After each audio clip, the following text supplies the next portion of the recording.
और वही हुआ। धीरे धीरे धीरे धीरे ऐसी संपदा बढ़ी कि हमारे ब्रजमंडल के दूसरे निधि के रूप में श्री मदन मोहन लाल जी सनातन गोस्वामी के यहां सेवा पा रहे। कैसे पंक्ति है, क्या गाते हैं हम वृंदावन रसामृत में? बिहरत निस दिन कुंज गलिन में ब्रज जन मन सुख धाम।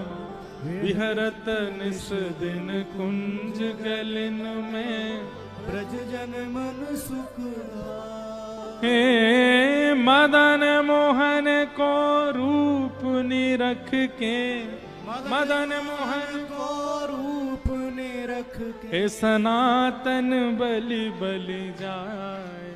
वृंदावन प्यारो वृंदावन, श्री वृंदावन प्यारो वृंदावन, हे श्री वृंदावन प्यारो वृंदावन, श्री वृंदावन प्यारो वृंदावन। बोलो मदन मोहन लाल की। तो प्रथम निधि श्री गोविंद देव जी। गोविंद देव जी और सनातन जी के भक्ति में उत्कंठा प्रधान है, इंद्रिय रस त्याग प्रधान है और नाम जप प्रधान है। ये तीन भाव धीमे धीमे समझते जाइएगा कि अगर भगवत प्राप्ति की इच्छा है तो ये व्यवहार तो लाना पड़ेगा। कई लोग नाम जप करते हैं, मैं किसी का खंडन नहीं कर रहा हूं, पर नाम जप करते करते करते उनके मन में व्यवहार भी आता है, वो नेत्र भी खोल लेते हैं, दूसरों से बात भी करते हैं आदि आदि। या तो आप उस स्थिति में पहुंच चुके हो तो संभव है, नहीं तो नाम जप में तो ऐसी स्थिति हो जानी चाहिए कि देहाभिमान शून्य हो जाओ। देह आपका वहां बैठा है, पास में आकर के किसी ने ढोल भी बजाया तो आपको पता ना चला। ये नाम जप की स्थिति होती है। आप ऐसे प्रवीण हो गए उस नाम जप में कि अब बाह्य जो स्थिति है वो आपको विचलित नहीं कर पाती। हमारे वृंदावन के परम पूजनीय श्री गोरीलाल कुंज वाले महाराज जी वो आज भी मानसी में जाते हैं 7:30 बजे शाम को। 7:30 बजे दुनिया के उत्सव हो तो बात अलग है, पर संभवतः 7:30 बजे तक वे मानसी में प्रविष्ट हो जाते हैं। और जब मानसी में प्रविष्ट होते हैं उस समय बाह्य माहौल कैसा है उसका प्रभाव उनके तन पे नहीं। हमारे लाल जी को लेकर के एक बार मैं गया था महाराज जी के पास गोरीलाल कुंज। तो बात ऐसी थी कि ठाकुर जी का कोई उत्सव था लाल जी का, तो महाराज जी को निमंत्रित किया। महाराज जी बोले मैं आऊंगा 7 बजे आ जाऊंगा लाला, क्योंकि 7:30 बजे मानसी दर्शन करके मैं मानसी में आ जाऊंगा। तो हमारे ठाकुर जी तो बड़े कौतुकी हैं ना, पता नहीं क्या करने। उस दिन 7:30 बजे तक तैयारी नहीं हुए ठाकुर जी। कभी मुकुट गेर दें, कभी माला गेर दें, कभी कुंडल गेर दें, भोग धरा के देख लिया, सब कुछ करके देखे, ठाकुर जी का श्रृंगार रुक नहीं रहा था। 7:15 बजे मैंने महाराज जी को फोन किया, मैंने महाराज जी आप आकर के श्रमित मत होइए, ठाकुर जी तैयार ही नहीं हो रहे हैं। मैंने कहा 7:30 पौने 8 तो इनको तैयार होने में ही लगेंगे, आपकी मानसी का नियम टूटेगा। तो महाराज जी बोले तो फिर अब कैसे करें? मैंने कहा महाराज जी मन में ऐसा भाव आ रहा है कि मैं 3 दिन हूं वृंदावन में, आज उत्सव है ठाकुर जी का, भीड़ भी बहुत आ रही है, कल ठाकुर जी को लेकर मैं कुंज में आ जाऊंगा आपके पास। तो महाराज जी बोले ये इसीलिए श्रृंगार नहीं करा रहे थे कि इनको यहाँ कुंज में आना है। अगर हम आज वहीं आके दर्शन कर लेंगे तो ये कल यहाँ कैसे आएंगे? ठीक है हम नहीं आते, कल ठाकुर जी को लेके आओ। अगले दिन ठाकुर जी को लेकर के गए महाराज जी, और छोटे सिंहासन पर ठाकुर जी जैसे महाराज जी ने गोद में ली तो महाराज जी ऐसे लेके बैठ गए, और थोड़ी देर देखते देखते देखते मानसी में प्रविष्ट हो गए। कोई नहीं, बस मैं था। ये कोई बताने वाली बात तो नहीं है वैसे, लेकिन केवल आपकी साधना प्रबुद्ध हो इसलिए बस कह रहे हैं। अचानक महाराज जी देखते हैं कि अश्रु जलधार और दोनों अश्रु ऐसे निकलते हैं और निकल करके यहाँ ठोड़ी पर आकर के एक हो जाते हैं और बिंदु बन करके वो जैसी गिरती है तो नीचे लाल जी यहाँ थे, लाल जी के बिल्कुल मस्तक पर आकर के वो अश्रु बिंदु गिरता है। उस स्वरूप का मैं वर्णन नहीं कर सकता। मानो ऐसा लग रहा था कि दोनों नेत्रों में महाराज जी के प्रिया प्रियतम विराजमान हैं। एक नेत्र में श्याम सुंदर, दूसरे नेत्र में किशोरी जी। श्रावण का महीना है, एक नेत्र से तो किशोरी जी, दूसरे नेत्र से श्री ठाकुर जी। दोनों जल प्रवाह, क्योंकि जल क्रीड़ा श्रावण में होती है तो दोनों जल क्रीड़ा होती है और जल के भाव से किशोरी जी ठाकुर जी जल प्रवाहित करते हैं और वो दोनों जल एक रूप धारण करके बिंदु बन करके लाल जी के ऊपर गिर रहे हैं। रुदन अलग होता है पर उस दिन का जो वो दृश्य था वो मैं वर्णन नहीं कर सकता उसका। और थोड़ी देर वो व्यवहार करने के बाद महाराज जी जब मानसी से बाहर आए तो फिर कहते हैं, आपके लाल जी प्रत्यक्ष हैं, ये साक्षात लाला हैं, इनकी खूब सेवा करना, ये आपके लिए आए हैं, आप इनको प्राप्त करे हैं, ये आपके पिताजी, आपके गुरुदेव की तपस्या का फल मिला है, बस इनकी सेवा में कोई चूक मत करना, ये बहुत प्रसन्नता से आपके साथ रहेंगे। जाने किस लीला में वे भ्रमण करके आए थे और संभवतः मुझे जल क्रीड़ा ही लीला का दर्शन जो बाहर से हो रहा था ऐसा भाव लग रहा था। ऐसी साधना की स्थिति, ऐसी नाम जप की स्थिति, ऐसी भजन की स्थिति हो जाती है कि आप एक जगह एकाग्र चित्त से बैठते हैं और उस समय व्यवहार क्या कर रहा है उसका प्रभाव नहीं होता।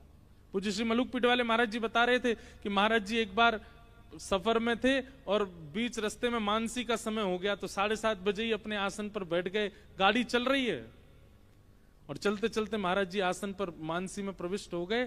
थोड़ी दूर पर एक गाड़ी से टक्कर हो गई। टक्कर होके पूरी गाड़ी आगे से पीछे तक सब दब गई, कईयों को कुछ खरोंच आदि भी आ गई, पर महाराज जी व्यवस्थित रूप में अपनी मानसी में ही बैठे थे। और जब मानसी का समय पूर्ण हुआ उसके बाद महाराज जी ने नेत्र खोल करके देखा, फिर पूछते हैं ये क्या हुआ, गाड़ी की ऐसी स्थिति कैसे हो गई। सब देख करके दंडवत करने लगे महाराज जी, बहुत भयानक एक्सीडेंट हुआ पर आप मानसी में थे। स्वामी श्री हरदास जी महाराज मानसी की परंपरा के प्रथम आचार्य, जिनसे मानसी की परंपरा प्रारंभ हुई। मानसी की परंपरा ऐसी है कि प्रत्यक्ष में ठाकुर जी की सेवा देह करता है और मानसी में नेत्रबंद हो जाते हैं और फिर सेवा आत्मा करती है, चित्त करता है। और उसमें ऐसी भावना है कि नेत्रबंद करके आसन पर बैठ करके एकांत भाव में थोड़ी देर जप करो, साधन करो, नामस्मरण करो और उसके बाद अपने हृदय में ही एक कुंज का निर्माण करो। कुंज का निर्माण करके वहां अपने प्रिया प्रियतम को विराजमान करो, स्वयं वहां प्रविष्ट होकर के एक सहचरी का रूप धारण करके ठाकुर जी की सेवा में व्यवस्थित हो जाओ। बहुत बड़ा एक नगर सेठ उस जमाने में लाखों की इत्र की सेवा लेकर के बिहारी जी के लिए आया था वृंदावन। कहते हैं कि वो जब अपने घर से निकला बैलगाड़ी में बैठ के, जिन जिन नगरों से होते हुए जा रहा था, संभवतः उस समय भारत पाकिस्तान एक थे, कराची से आ रहा था वो वैष्णव। वृंदावन में बिहारी जी प्रकट हुए, ये खबर सुनकर के वृंदावन आ रहा था और सोचा क्या लेके जाऊं, तो अपने जीवन की कमाई से अद्भुत इत्र खरीदा था और उसको भी एक स्वर्ण पात्र में लेकर के जा रहा था। कहते हैं कि वो जिस जिस नगर से निकल रहा था उस नगर के लोगों को सुगंधी का अनुभव हो रहा था। वृंदावन लेकर के आया इत्र, निधिवन में जैसे प्रवेश किया तो श्री बिहारी जी राजभोग अरोग रहे थे, ठाकुर जी के कपाट बंद थे। सेवकों ने कहा, बोले ठाकुर जी तो अभी थोड़ी देर में दर्शन देंगे, तुम तब तक स्वामी जी जमुना तट पर बैठे हैं, स्वामी श्री हरदास जी के दर्शन करके आओ। उसके मन में एक छोटा सा एक तीक्ष्ण सा एक अभिमान था कि मेरे इत्र की सेवा से सब मेरी प्रशंसा करेंगे। स्वामी श्री हरदास जी महाराज उस समय मानसी में बैठे थे यमुना जी के तट पर। असंख्य वैष्णव वहां बैठ करके बिल्कुल मौन में स्वामी जी का दर्शन कर रहे थे।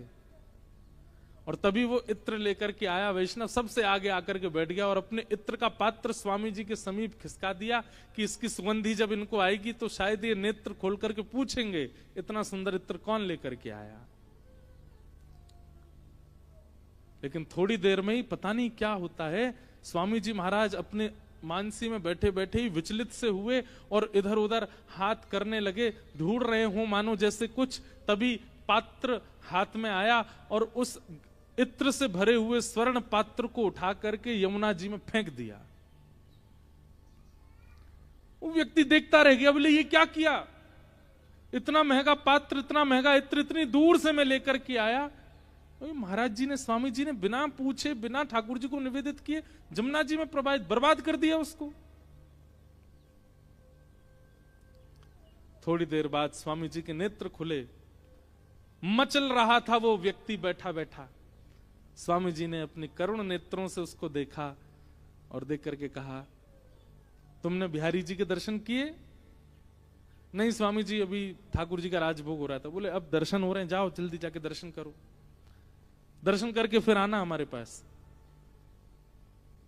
गया दर्शन करने बेमन से, उसका मन खिन्न हो चुका था। लेकिन जैसे ही निधिवन में प्रवेश किया, निधिवन के हर वृक्ष के पत्र पर वही इत्र की बूंद छिड़की हुई थी। वही सुगंधी से पूरा निधिवन सुगंधित था। और जैसे ही उस सघन कुंज में जाकर के बिहारी जी का दर्शन किया तो बिहारी जी के मुकुट से लेकर के पैर के नख तक उस इत्र में बिहारी जी सने हुए थे।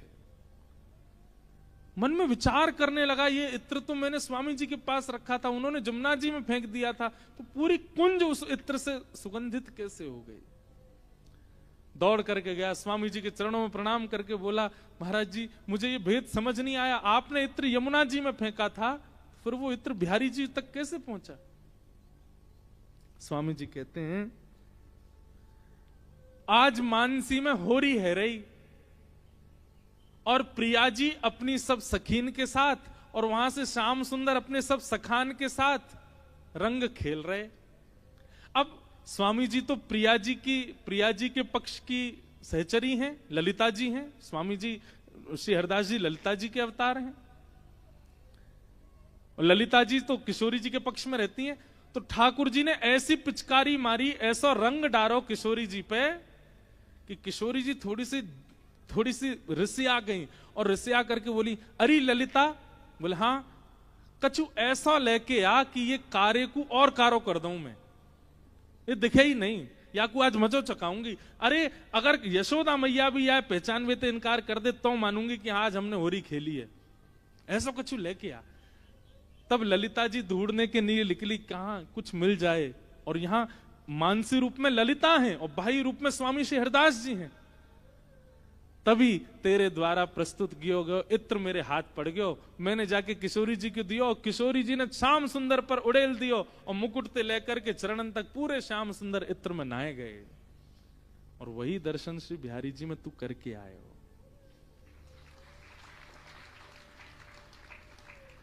मानसी का ऐसा भाव कि आप विचार करते हैं, आप चिंतन करते हैं अपने चित्त में लीला का, और वो लीला प्रकट होने लग जाती है, प्रत्यक्ष होने लग जाती है। और ये सब बहुत ऊंची सीढ़ियां हैं, अभी तो हम प्रारंभ ही नहीं कर पाए हैं इस भक्ति के पथ को। ये स्थिति तक पहुंचना तो बहुत दूर की बात है। जिन लीलाओं का कल तक आप श्रवण कर रहे थे ना, ये सब लीलाएं इन आचार्यों की मानसी की लीलाएं हैं। मानसी के भाव।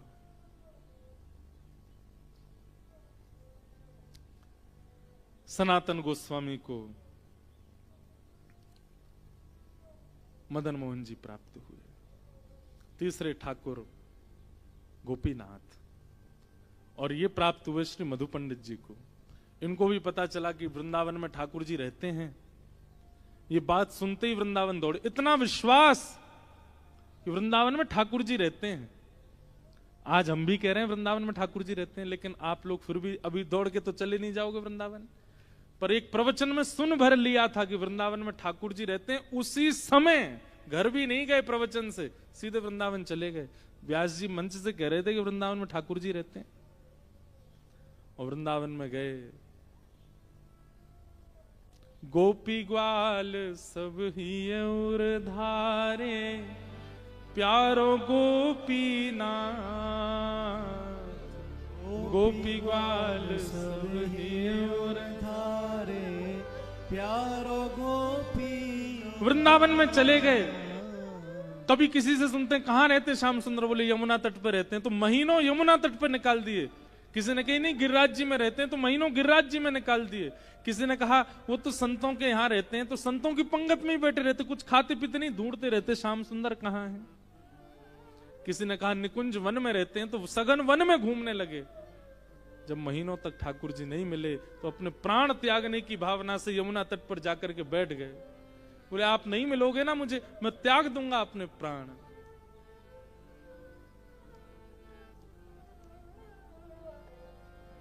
जयति तेधिकं जन्मना ब्रज है, श्रयतंदिरा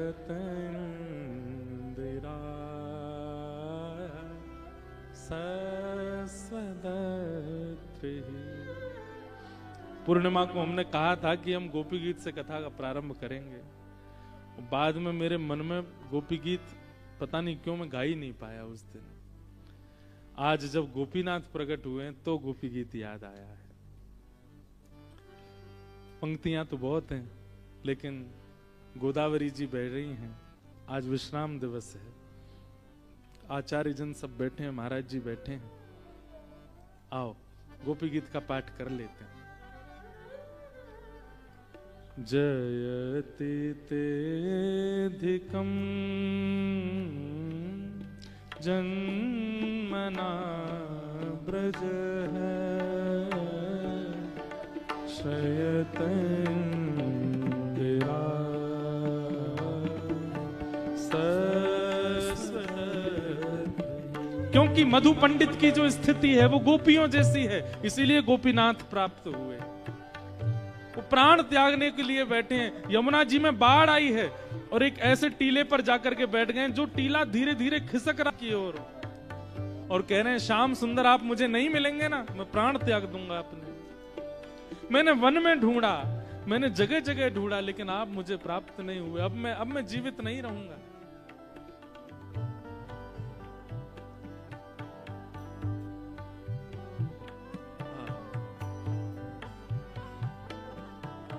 दयित दृश्यता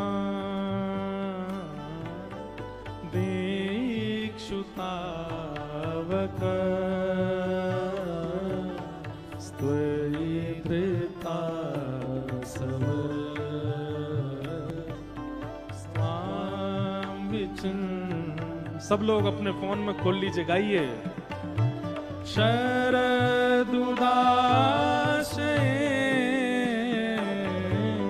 साधु जात सरसी जोदर श्रीमुषा दृशा सूरत नाथ ते अशुल्क दासिका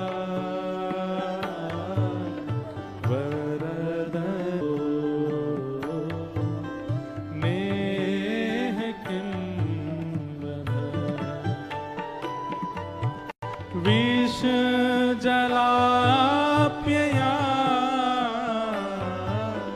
व्याल राक्षसा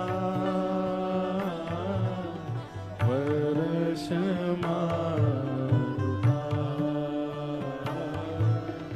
वैद्युतानला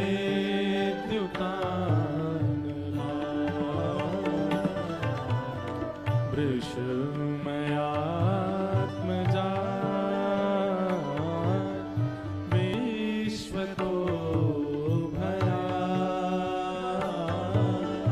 वृषभते वयम्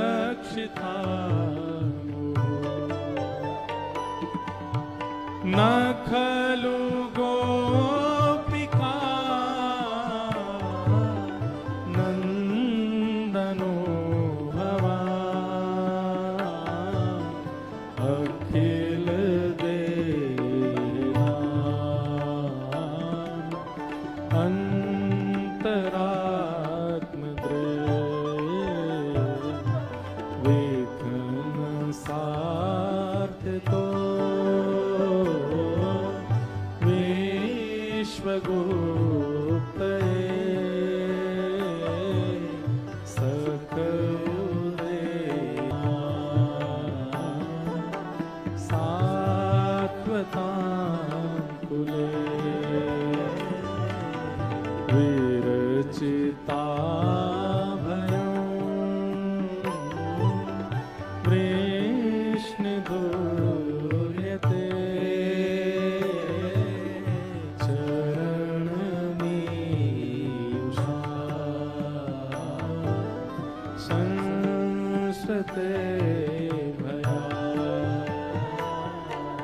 रोरुहं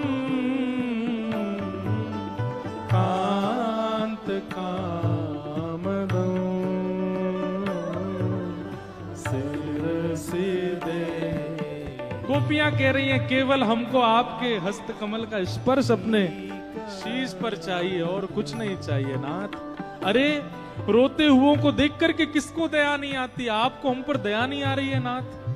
आप ऐसे ऐसे अंतर ध्यान हो गए हो इस सघन वन में हमें एकांत में छोड़ करके प्रभु। हम आपसे और कोई याचना नहीं कर रही हैं, केवल आप अपना श्री कर हमारे सिर पर धार।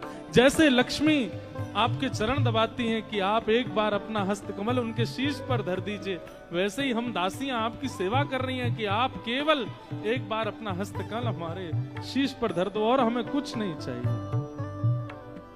हे ब्रज जनार्तिहं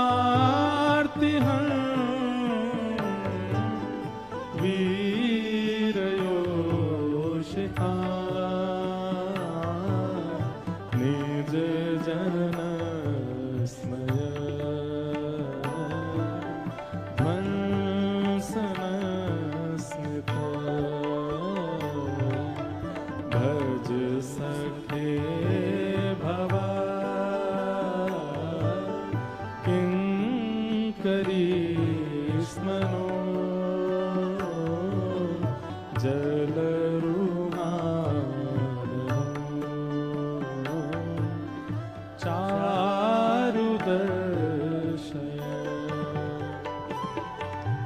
प्रणत देहिनां पापकर्षणम्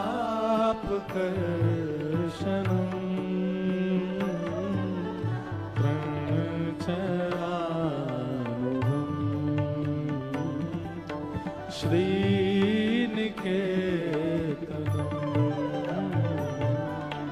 फणिफणार्पितं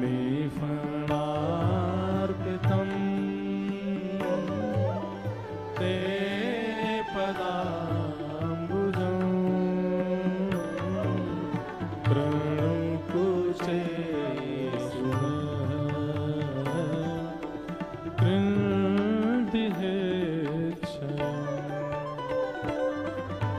मधुरया गिरा वल्गुवाक्यया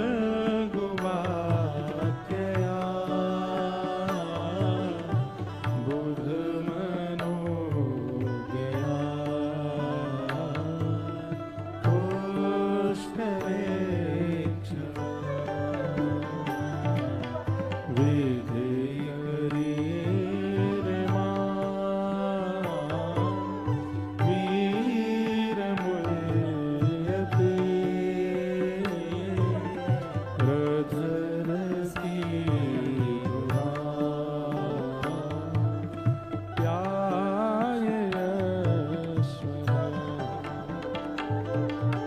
तब कथामृतं तप्त जीवनं कविभिरीडितं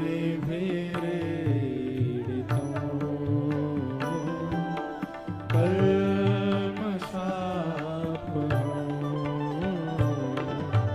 श्रवणमङ्गलम्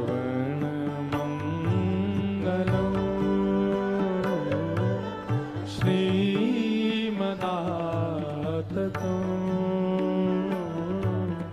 भुवि गृह्णन्ति ते भूरिदा जना प्रहसित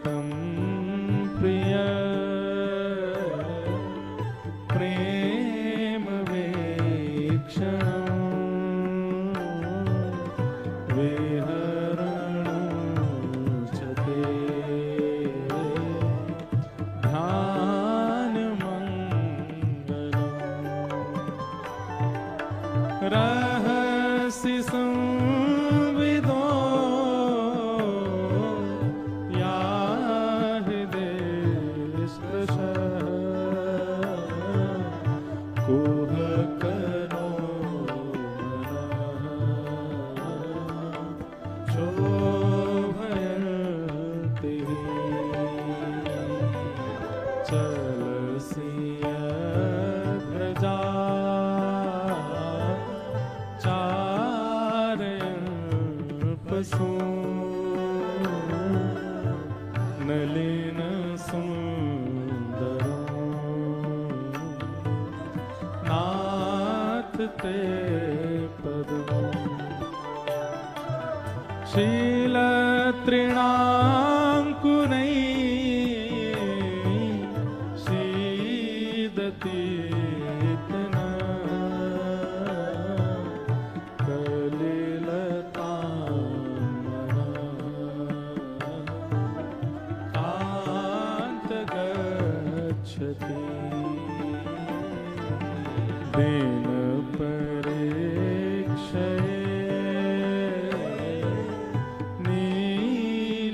नीलकुंतले वनरोहाननं वेप्रदाव्रतम् घनरजस्वनं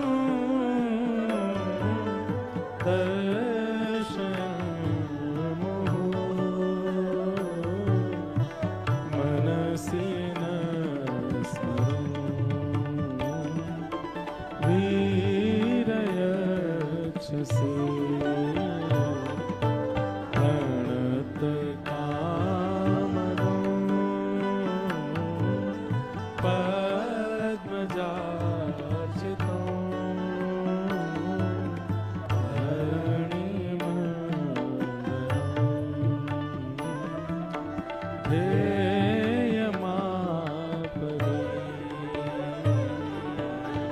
चरण पंकजं शतमं च ते रमणनस्तने स्वल्पयादिनं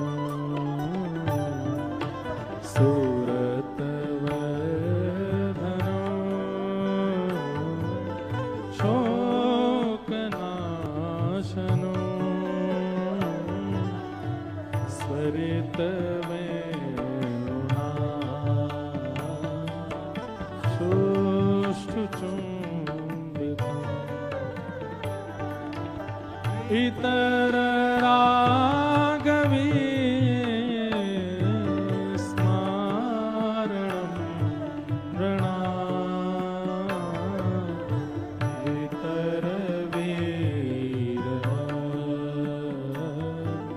स्ते धरामृतम् अटति यद्भवा निर्निकाननो त्रुटियुगायते त्वामुपश्यता कुटिलकुन्तलं श्रीमुखं च ते जड उदीक्षता भक्ष्मकृतृषा भक्तिसुतान्वय बान्धवा अतिविलङ्घ्यते यच्युतागता गतिविदस्तवो गीतमो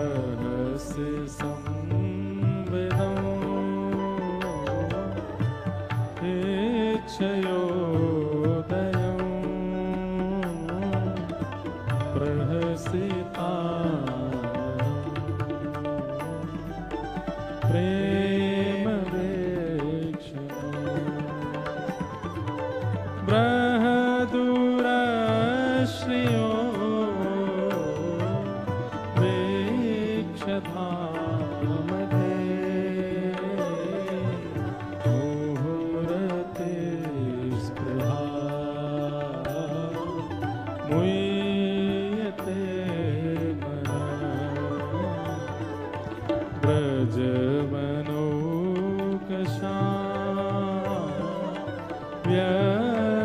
व्यक्तिरंगते व्रजनहंतरं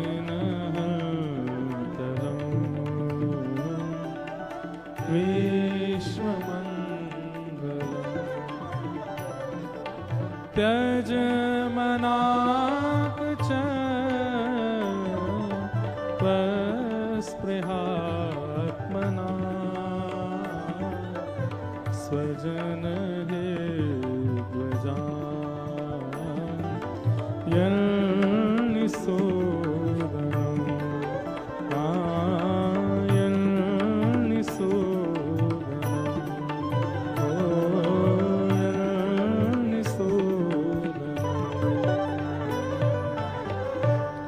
यत्ते सुजात चरणाम्बुरुहं स्तनेषु भीतासनै प्रियदधि महि कर्कशेषु तेनाटवीमटसि तद्व्यथतेन किंस्मे कूर्पादिभे भ्रमतदायुषाम् कूर्पादिभे भवति धे भवदायुषाम् तासामाभिभूत्सौरी स्मयमायमुक् पीताम्बरधरश्रग्वी साक्षान्मन्मथ मन्मथ पीताम्बरधरश्रग्वी साक्षान्मन्मथ मन्मथ।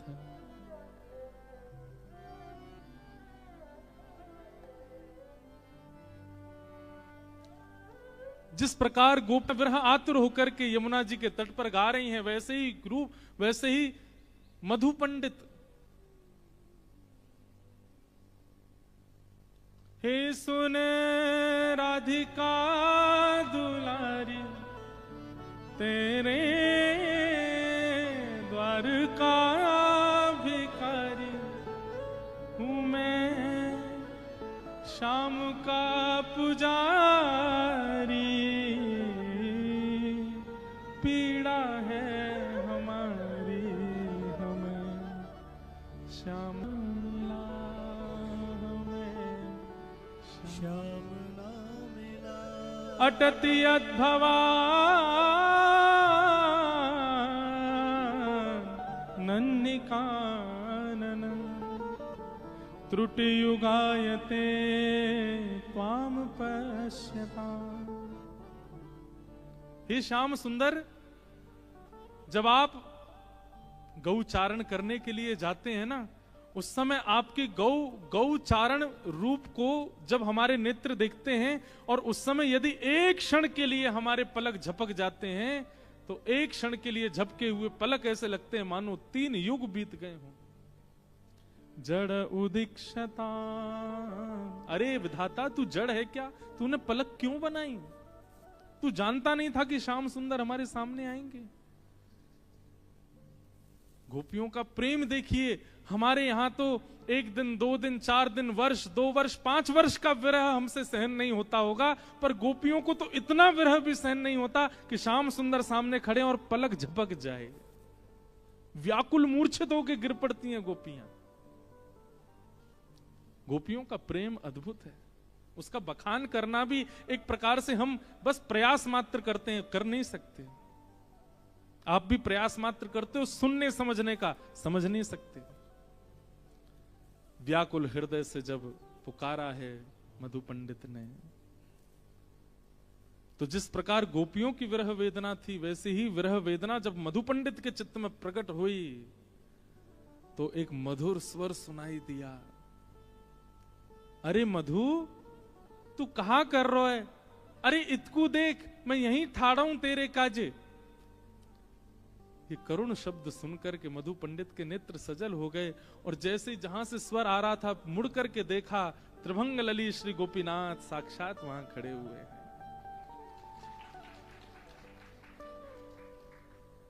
मधु पंडित ने दौड़ करके हृदय से लगाया, प्यारे गोपीनाथ प्राप्त हो गए। आज भी गोपीनाथ जी के हस्त कमल में एक ऐसी